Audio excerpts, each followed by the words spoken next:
Hello everybody and welcome to today's live from London preview show with me, Barnaby Smith.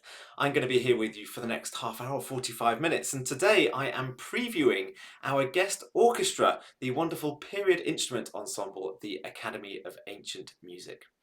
Now, for those of you who might not have come across the Live from London festival yet, why don't we start by just showing you a little bit about what it's all about.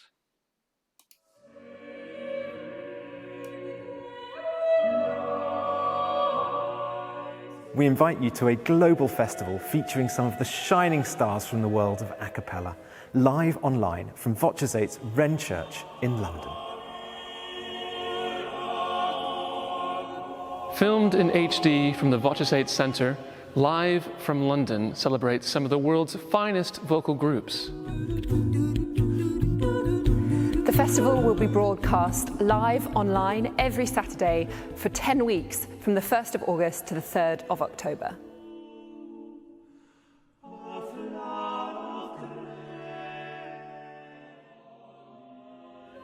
A portion of all tickets sold will be put towards funding for grassroots music education and to addressing topics of diversity, equality, inclusion and accessibility in choral music.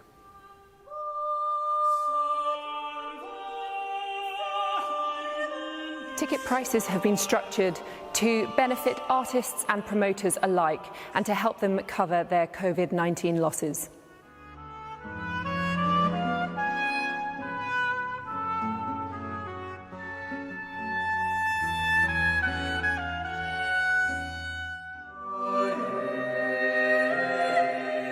We'd love you to join us for this unique series, Live from London.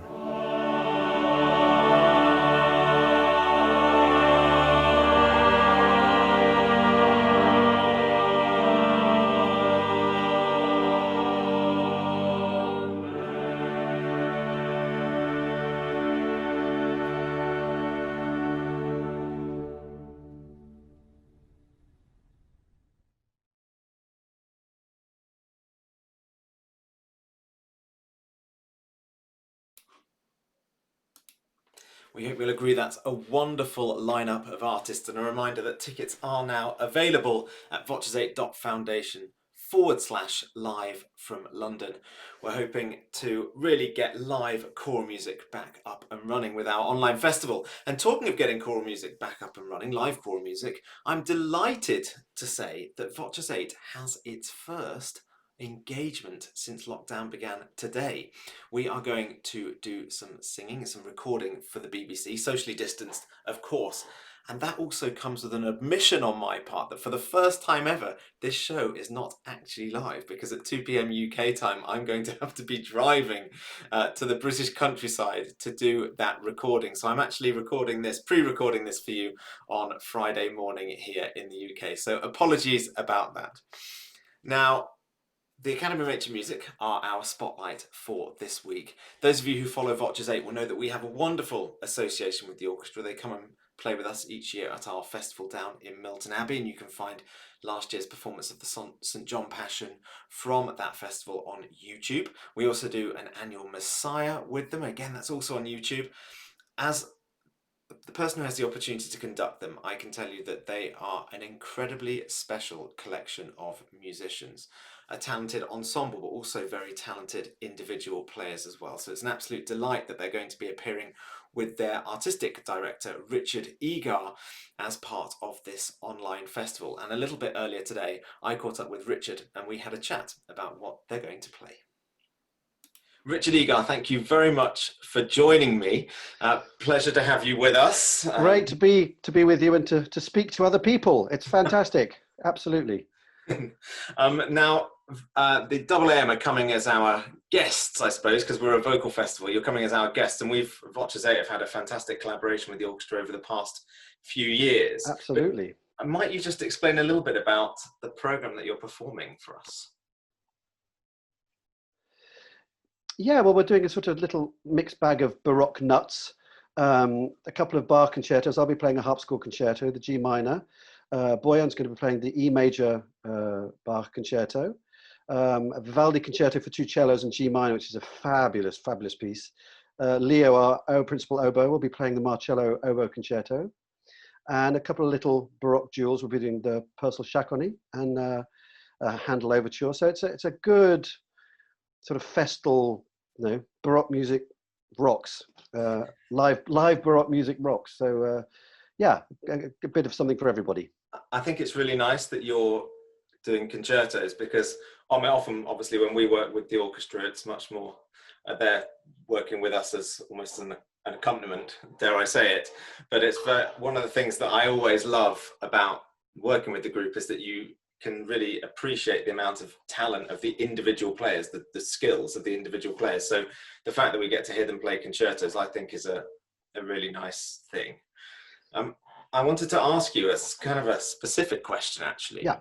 Obviously, you're the conductor, the director of the AAM, and you're going to be directing on this occasion from the harpsichord. And I think probably a lot of our viewers will have seen Baroque performances where someone is conducting, but they'll also have seen, and maybe even taken part in Baroque performances where people are leading from the keyboard. I wonder if you could just tell us a little bit, in your experience, how those two skill sets differ for you, and also why would you choose to do something from the keyboard compared to just waving your arms? Well, it's actually fairly simple. It's really about what's appropriate and what works best. I mean, all of the stuff that we're playing in the concert, it doesn't need a conductor. It's big chamber music. Okay, nominally I'm in charge, and of course, if there are any decisions to be made, I probably have a casting vote, if you like. But for Boyan's fiddle concerto, I'm not going to be an idiot with a stick conducting that. It's just totally inappropriate. And I can cite you very many examples of where that has happened, particularly on recordings. There's one famous example of a certain famous early music conductor conducting a trio sonata, which it's really not what should be happening. You don't need a conductor until you have maybe big choral pieces in the Baroque period, or later from the 4th or 5th decade of the 19th century. I mean, even Beethoven's symphonies, we know that they were often directed from either the first violin or with somebody crashing around on a keyboard. So so it becomes really very big chamber music, and it's actually much more fun that way, because if you're there with a baton for a violin concerto, it's really useless. You're dividing and not conquering. It's not appropriate.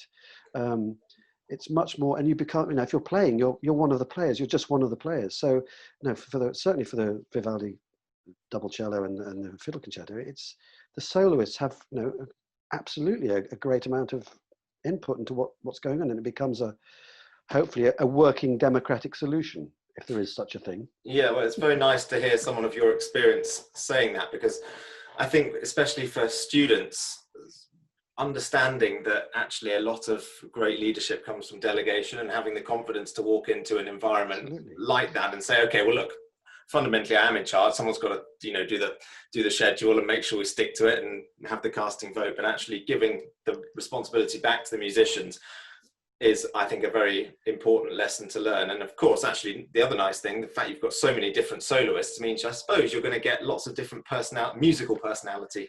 And that is absolutely authentic. This idea, which used to be quite prevalent, is that let the music speak for itself, and don't know the score is the word. That's not the case. Any Baroque performance is only 50% the score. The other 50% is the input, the subjective input of whoever is playing it. So that's a collective thing, either a group or an individual, and that's absolutely essential to what performance is in the Baroque, but also in the classical and Romantic era as well. So this idea of ultimate objectivity is just not correct, actually.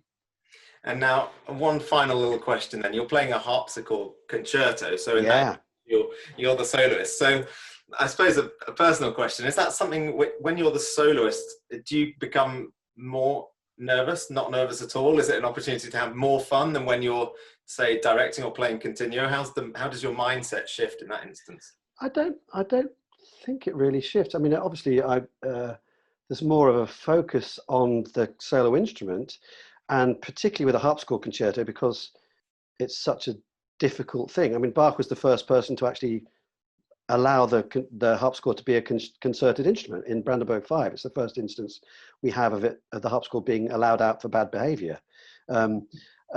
as a solo instrument, and that was part of a trio of 3 soloists, the flute, violin, harpsichord.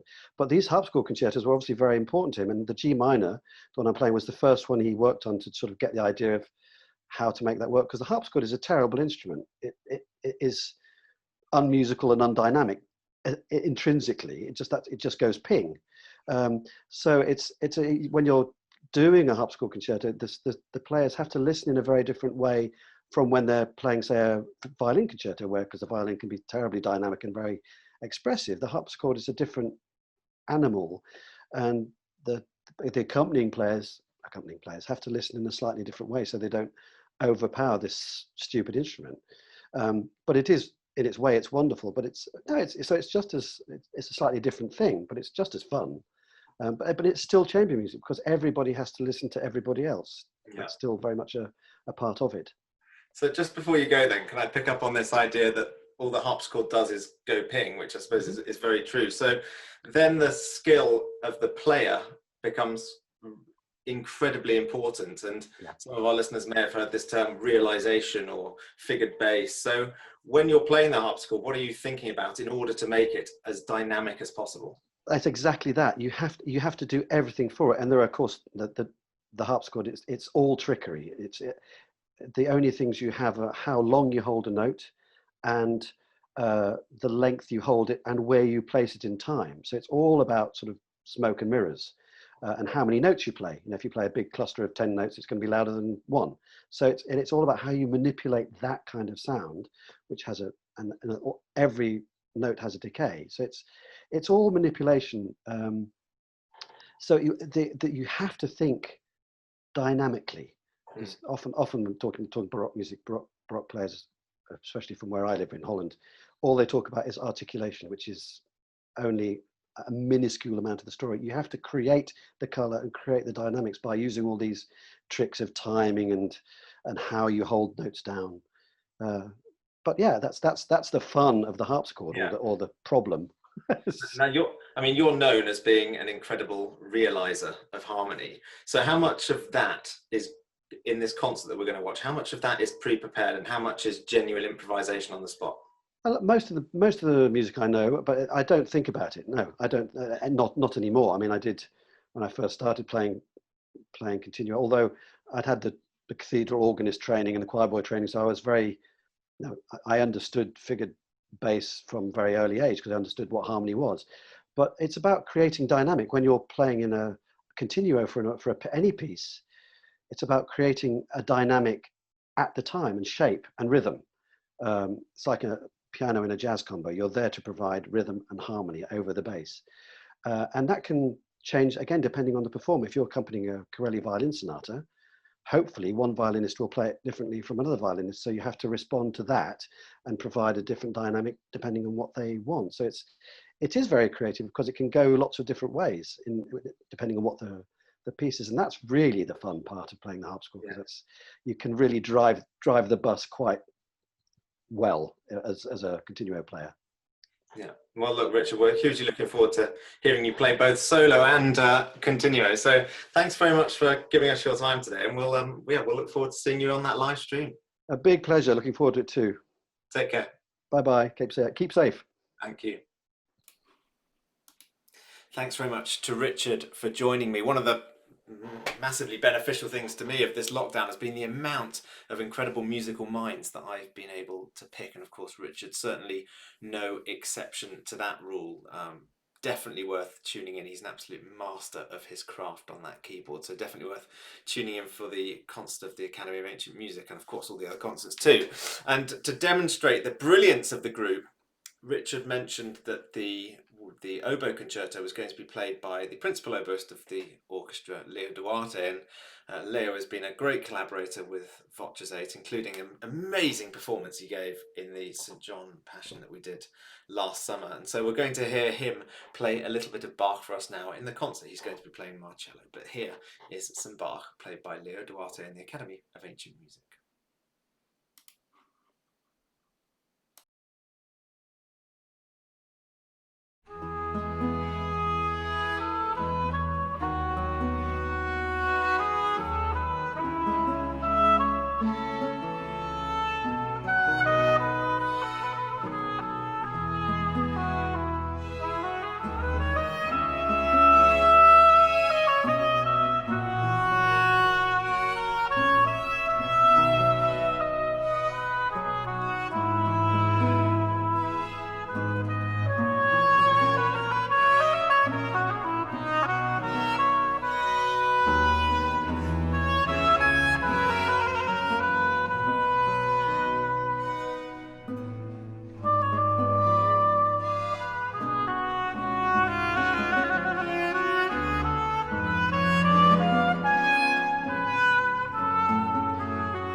What an incredible player Leo is. Not just a player, but an incredible musician. Very nice to hear Richard talking about how important it is to encourage all of those musical minds to work together in chamber music, something we of course think about a lot in VOCES8, and it's so evident to see there in Leo's playing how much he brings to the party, and we'll hugely look forward to his concerto on the night.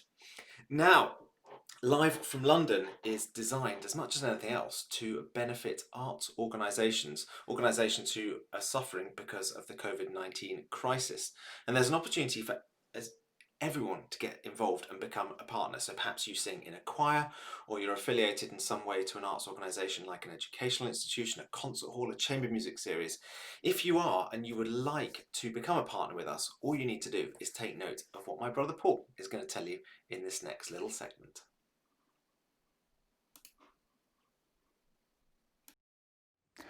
With our Live from London concert series, we want to offer choirs, arts organisations, festivals and promoters the chance to raise some funds for themselves to help cover their COVID-19 losses. And in this little video, I'm going to explain just in a few short steps how to do that. Step 1 is very simple. You send us an email with your information to info@voces8.foundation. Stage 2 is also very simple. One of our team will give you a call to find out how many tickets you might be interested in. There's absolutely no obligation at all, but based on that conversation, we can agree a discount with you of somewhere between 10 and 40%. Step 3. After our conversation with you, we'll send you an agreed number of ticket codes that you'll sell to all of your audiences or choir members. We'll only charge you for the tickets that you actually sell. For step 4, we're going to send you a short video that you can pass on to everyone who gets a ticket from you that will explain how they redeem their vouchers and codes online. Step 5, you and your audience get to sit back and enjoy some beautiful music making from here in London.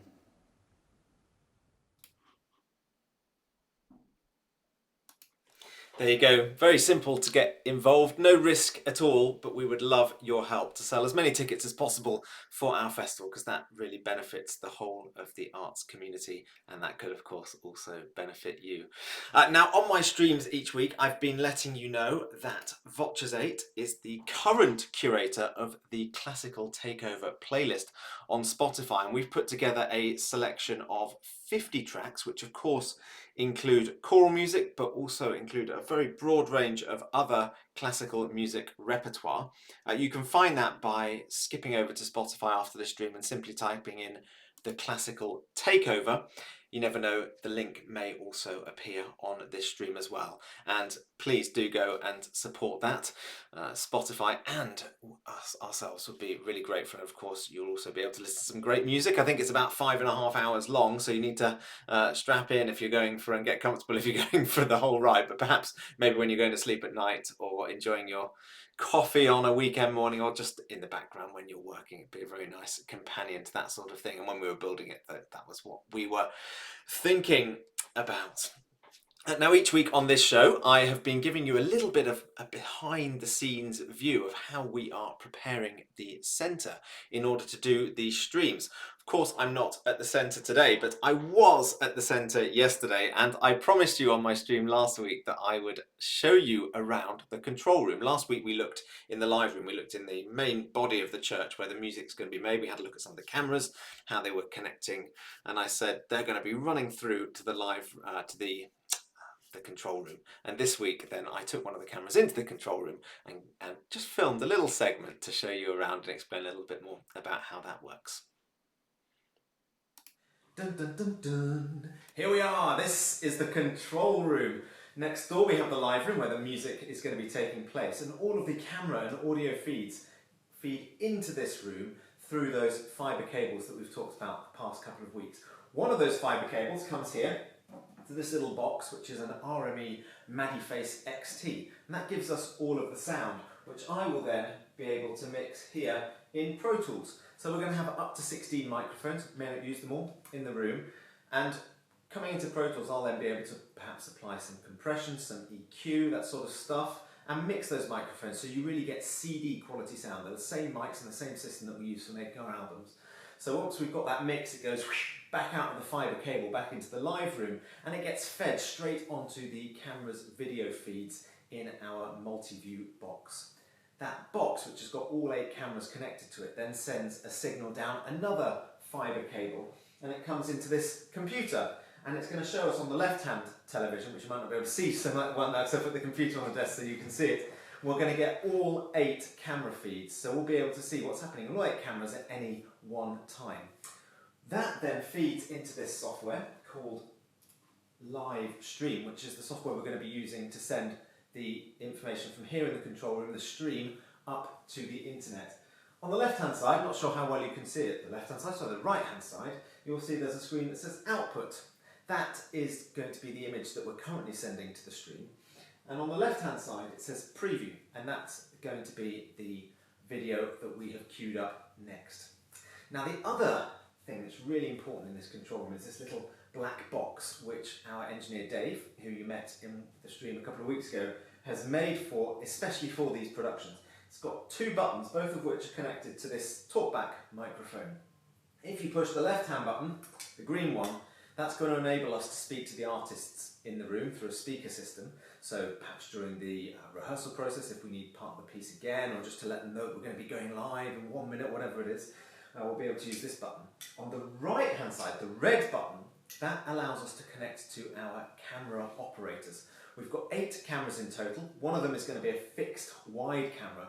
The rest are going to be close-up cameras, roaming cameras. They're able to move and get a variety of different shots. All of them are going to be manned. So we'll be able to speak to our camera operators and ask them to find us specific shots during the stream that we can then cut in.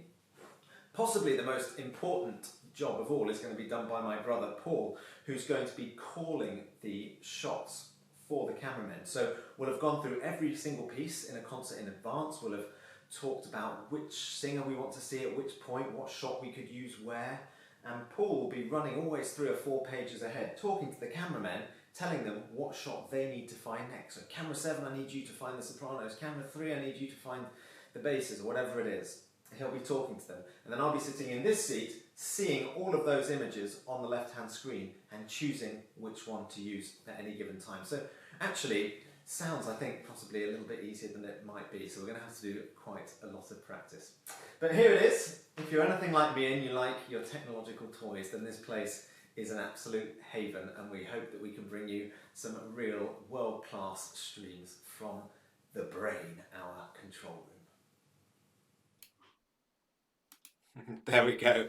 I hope that was an interesting insight into how it's all going to be working. Certainly a lot of technology for us to get our minds around, and we're going to be having a number of tech rehearsals in advance of that first stream. Now, talking of CD quality sound, which I mentioned in that little segment, I was in the centre this past weekend working with Apollo 5, who are of course one of the artists in this series, and we've been making a CD. We took the opportunity just to capture one live take of them singing a new commission, which I thought I would love to share with you today. One of the shots that we're going to have in our streams is taken from a crane. So we have the option with the crane either to have it perched static, really high looking down, or to use it as a jib and to make sort of motion shots, that what I call the Jurassic Park shots. Apollo 5 have actually named the crane Shania. See if you can get that one, see if you get their witty banter. And we put Shania up nice and high with just one single camera shot down whilst they sung their way through this gorgeous new commission that they've had written for their disc by our great friend Taylor Scott Davis. I think you're going to love it. So here is Music When Soft Voices Die, sung by Apollo 5.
Gorgeous singing there from Apollo 5, their new commission by our great friend Taylor Scott Davis. Now we're coming towards the end of today's stream. Apologies again that I haven't been able to be here with you live today, but I suppose it's a good thing that VOCES8 actually has a gig to go and do. So we will do our very best to enjoy ourselves. It's going to be quite strange actually seeing everybody again in the flesh after so much time apart, and of course only really chatting to each other via the medium of Zoom and such things. But I'm very much looking forward to catching up with everybody. Before I go, here is the poster of the Live from London series, which shows all of the dates and all of the artists who are coming to take part in our online festival. And a reminder that tickets are available now if you visit VOCES8.Foundation/live from London. You can see there the Academy of Ancient Music, who we've done a spotlight on today. Their concert is on the 15th of August. Now, I will be back next week. Next week's a very big week for VOCES8 because it's the official release of our 15th anniversary album, After Silence. So I'll be back, I'm sure, celebrating that. Copies, of course, are available to pre-order. So please get online and see if you can find one. Help us achieve some sort of chart position would be really, really nice. But I'll be back next week in a similar slot to this one, talking a little bit about the festival and, of course, also about that album release. I thought it would be lovely today if we left with another video by our fantastic spotlight artists, the Academy of Ancient Music, a piece I think you're all going to know. But from me then, a very happy goodbye, and I hope you have a lovely weekend. I look forward to seeing you next week, and let's finish with some music. So here is the Academy of Ancient Music playing the air on a G string. Bye-bye.